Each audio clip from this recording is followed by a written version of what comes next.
Yeah, I honestly have no other clothes. This is it. It's actually interesting that I'm on this spree of creating videos. I digress off of that though.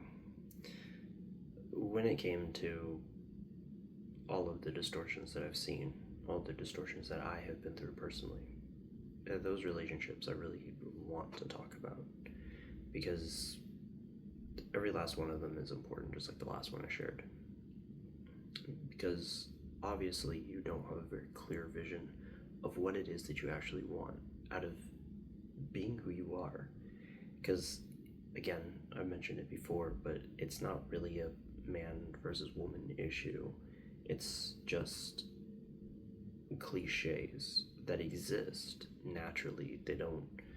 Nobody teaches you this in the womb. There's no teacher in there that's like, you're going to be a misogynist one day, or you're going to be unhealthy and insecure in your life, and this is how you're going to play it. That's just not how it works. That's not how it works. You learn these things, yes, but you reaffirm these things in yourself. There's no internal mechanism that somebody else can wind up, click in, and ensure that that's the way that you're going to interpret information. It's not a thing. Human beings have internalized, made up what things meant since the beginning of humanity. There is no way to predict how somebody's going to show up. And that's like a mini rant of like, parents don't know the child that they're raising until they firmly see them for all of who they are. There's an entirety feature to that. Just like family members, you don't really know them until you see them in their entirety. The blemishes, the flaws, and everything that makes them great at the same time. So distorted masculinity is, in this entire series, is the exact same thing. I'm not here to only show the bad side. I'm also here to show the great side of it as well, because there have been many great men. There have been many great rulers in their positions that were men, and they don't need to remain men or anything like that. And again, this is kind of universal because the nature of the natural forms of sex, right? The masculine is giving, the feminine receives. That's how life is born. So it doesn't take a whole lot in order for there to be a creation.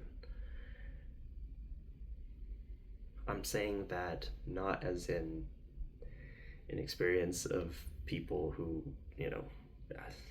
have many varying issues in the bed. This is just, it doesn't take a whole lot.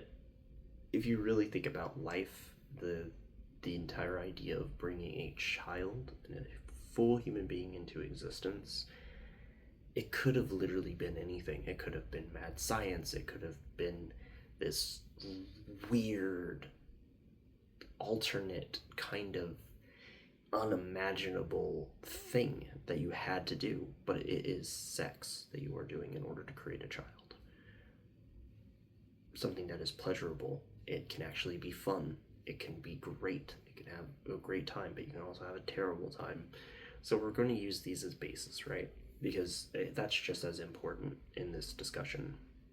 Because people can experience two different things when they're actually creating something. Like I can experience something when creating these videos where I feel uncomfortable or I feel like really jazzed as to like what I'm creating. Right now I'm kind of like on this really interesting through line feeling of what I'm getting at. It's really fun, it's really engaging, and it kind of could just like keep going. I could just create all the videos that I need for this series all in one go, and I know I can do that without it being a problem to me at all. So that's the same thing with, entering intercourse with another person. You can just be in it. It could just be in the flow. It could be very fun. It could be very engaging. It can be, there can be laughter, but it's not over anything and it's not against anyone. It's just for the experience that you're having fun and engaging in another person and really losing yourself in the experience. And then there, is the self-reflective, constantly like feeling yourself enclosed, kind of encased. It's about you. It's not about a shared experience at all. Those two experiences exist. So why am I sharing these two experiences specifically? It's the same relationship that people have with themselves. I know I've had this experience with myself when it came to experiencing emotions, connecting with myself, uh, being able to share things that I've experienced. There is this kind of lonely island effect that can take place, especially in masculinity, because of the idea that men can be on their own. But this also happens in femininity as well. But men disproportionately have the inability to connect meaningfully with things that matter on a much wider scale. Why can I say that? A much wider scale? What prompts me to say something like that? Suicide rates. It's always going to come back to suicide rates. Because to know the health of something, to know that something is functioning or dysfunctional, it is usually just the results of that thing. It's not about judgment. It's not about picking on anybody. It's just about what is actually happening that you can look at statistically. I mean, we use statistics. Statistics can also be used to propel lies.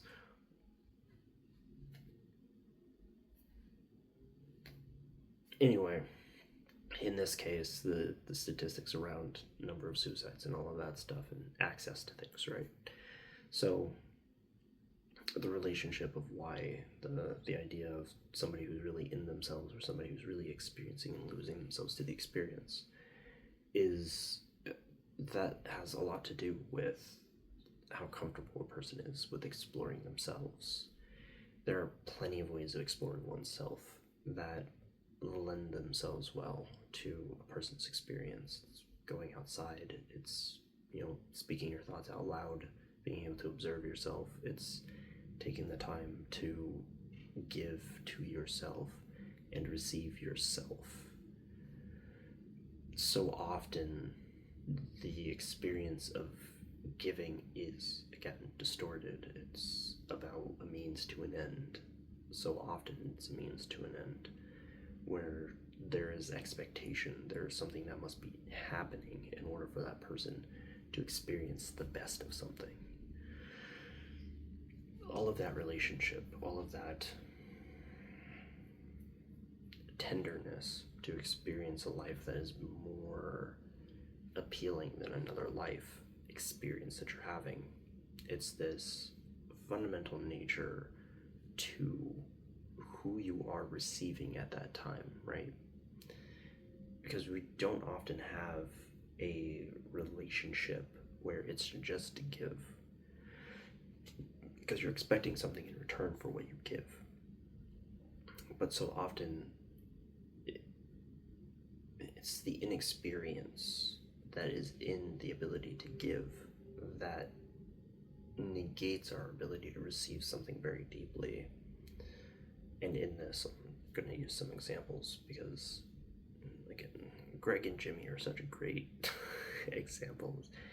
They can give to themselves the time to get buff. They can give themselves time to make money. They can give to themselves things to make themselves feel like they're making progress in their lives. They can have a house, own a house, have a great girlfriend, all of these things. But there's an expectation that comes with it. There's this deeper experience of pain that comes with nobody really gets me. I don't really know what I'm doing. There's got to be a better way than what I'm doing right now. And being alone with that.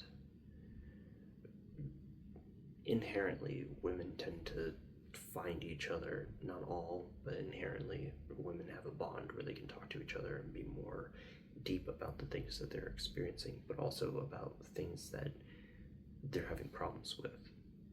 Men look for the superficial first, and then when they get comfortable, start going into the deeper things. And that inherently creates this divide where loneliness is higher for men, because they're in this give mentality, but it is heavily distorted by their experiences of their own father, who's a giver, who is constantly giving of themselves, sacrificing themselves, martyrdom. I know I have, spoilers, experience with that kind of family dynamic, specifically with my dad. To give of themselves and to have a resentment around that, to martyr oneself in order to make others' lives better.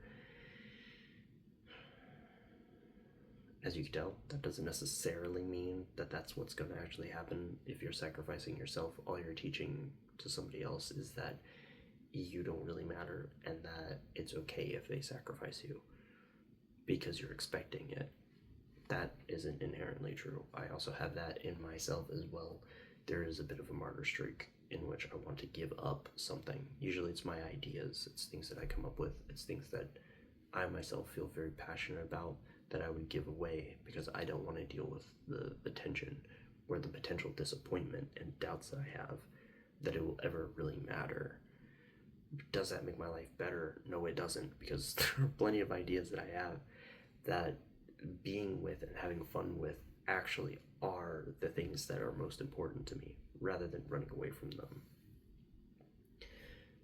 And obviously you could tell if this is a mentality that people can have, especially men can have around their own productivity, their own value, their own ability to live, it drastically dwindles when there is no one there. Because one of the other distortions that are very, very popular is that in order to be a man, you have to have a woman in your life. I repeat this one specifically because it is so jarring to consider oneself incomplete, right? It's just inherently incorrect that we are incomplete without somebody else needing to be our perfect half, because we are our own perfect half. We came into this life, for the majority of people, unless you're a twin, on our own to experience what it's like to be an individual.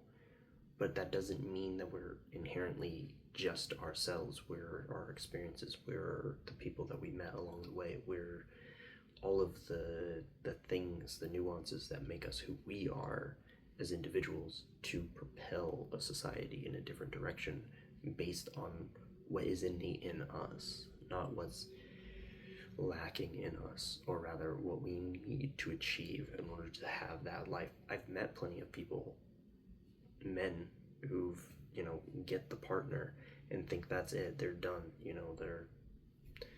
I found the one, now I belong, now I'm a man, and then for them to learn, there's another person I'm not gonna name,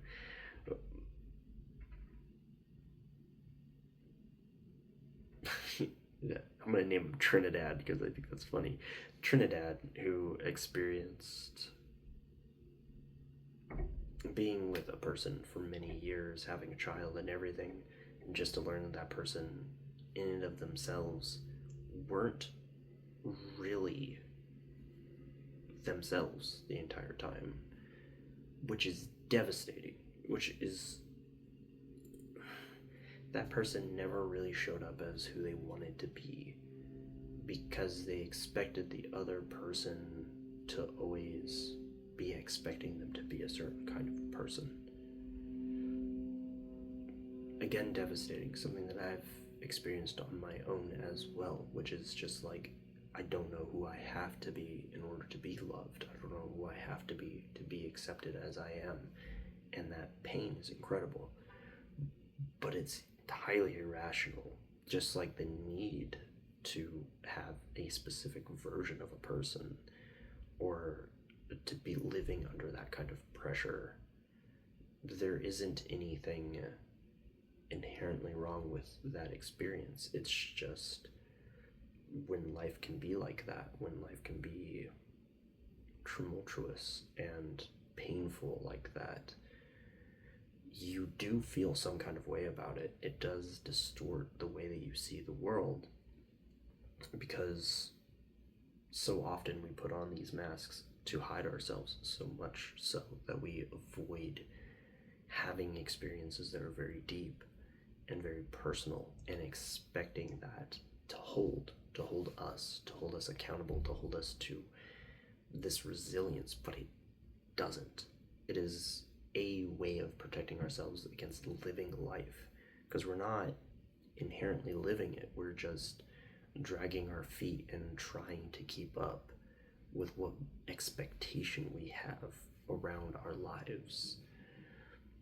And Trinidad is just one version of that story of somebody assuming they have to be something different, and us feeling heartbroken and pained because the person we thought we cared about was truly just putting on a facade. They weren't really who we thought they were, because that's who they thought they needed to be loved. And plenty of times where that experience exists for people, it can be universal, and it can be very important to experience that, and to know that kind of pain, and to know that, hell, I've done it before. Put on a mask, pretended to be somebody that I myself had no confidence in, and oftentimes experiencing that in a way that always made it feel like I was behind, like I wasn't doing enough, that there was a way to be enough for someone or something to happen differently in my life. Just not to experience that, just to be feeling hopeless or helpless about the situation, because I put so much energy into reaching and grasping and overextending what I'm willing to give to another person, which comes with a story. I was with somebody I was with initially in high school. We were driving up to a mountain town that I used to live at in California, Tehachapi, and I was constantly giving this insecurity to this person, and eventually they just blew up and were like, I don't know what you want from me. And it changed something fundamentally in me to see them so cold and extremely distant that I was so close to before.